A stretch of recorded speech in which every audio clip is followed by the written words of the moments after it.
धनतेरस के दिन आप बंगाल प्रांत में चले जाएंगे तो उस दिन झाड़ू लोग खूब खरीदते हैं। पता नहीं, इधर को लक्ष्मी का प्रतीक मानते हैं, इसलिए उस दिन लक्ष्मी का आगमन माना जाता है और लक्ष्मी का प्रतीक मान करके झाड़ू खरीदते हैं। झाड़ू में कई विभाग होते हैं, सीक वाली होती हैं, बहुत सारे। तो कौन सा झाड़ू लेना चाहिए? थोड़ा सा भक्तों को ये व्यवधान पैदा होगी। इस समय समुद्र मंथन हो रहा था, उस समय धन्वंतरी जी का प्राकट्य हुआ था और अमृत कलश लेकर के वे प्रकट हुए थे। गुरुजी, धनतेरस का जो दिन होता है उस दिन लोगों को क्या क्या करना चाहिए? धनतेरस, त्रयोदशी, तेरस माने त्रयोदशी होता है, धन माने तो लक्ष्मी की कृपा। और मैं अभी कह चुका हूँ एक तरह से आपके चैनल के माध्यम से कि दीपावली पूरे 5 दिन का पर्व होता है और धनतेरस के दिन आप बंगाल प्रांत में चले जाएंगे तो उस दिन झाड़ू लोग खूब खरीदते हैं। पता नहीं इधर इस क्षेत्र में लोग खरीदते हैं कि नहीं, लेकिन बंगाल में चले जाएंगे तो लोग झाड़ू उस दिन खूब खरीदते हैं।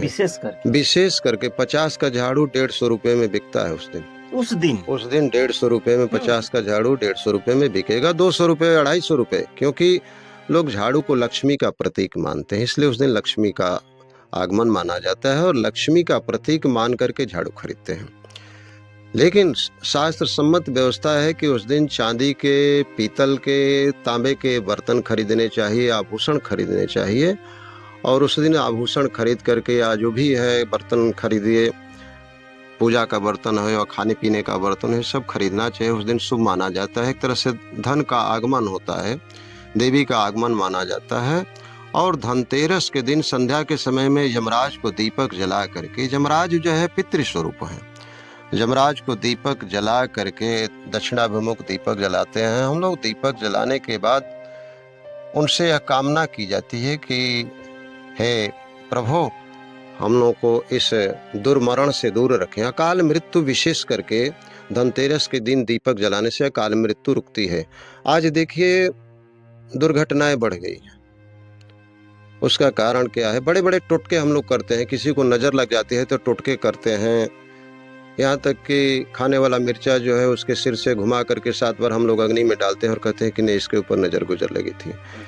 उसी तरह से धनतेरस को यदि देखा जाए तो जो साल में एक बार धनतेरस आता है, उस दिन यमराज को दीप दान करके और हम लोग उनसे कामना करते हैं, प्रार्थना करते हैं कि हे प्रभु, हमारे परिवार में, हमारे कुटुंबी जनों में कोई अकाल मृत्यु ना हो, दुर्मरण ना हो, क्योंकि दुर्मरण बहुत दुखदायी होता है।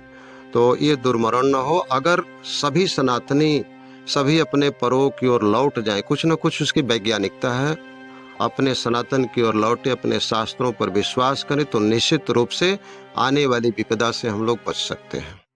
तो और इसके अलावा धनतेरस के दिन वैद्य लोग जो हैं, चिकित्सक लोग हैं, क्योंकि आयुर्वेद के एक तरह से प्रवर्तक जो है धन्वंतरी महाराज को माना गया है। और जिस समय समुद्र मंथन हो रहा था उस समय धन्वंतरी जी का प्राकट्य हुआ था और अमृत कलश लेकर के वे प्रकट हुए थे। और वहीं से एक तरह से आयुर्वेद शास्त्र का एक तरह से विस्तार हुआ। इसे आयुर्वेद शास्त्र का तो एक तरह से लेखन ब्रह्मा जी के माध्यम से हुआ है और धन्वंतरी जी के माध्यम से सुश्रुत जी पाए हैं और वहीं से आयुर्वेद का विस्तार हुआ है। तो उस दिन चिकित्सकों को चाहिए कि धन्वंतरी महाराज का पूजन करें, उनसे आशीर्वाद लें कि हमारी प्रजा जो है, हमारे सभी जो है विश्व के लोग, सभी सनातनी जो है निरोग रहें, रोग मुक्त रहें। भगवान धन्वंतरी की सबके ऊपर कृपा बनी रहनी चाहिए। ये धनतेरस के कृत्य है। गुरुजी, धनतेरस के दिन खास तौर से जो झाड़ू की बात आपने कही है, तो ये लोगों को खास तरह से खरीद लेना चाहिए, खास तरह से देखा जाए।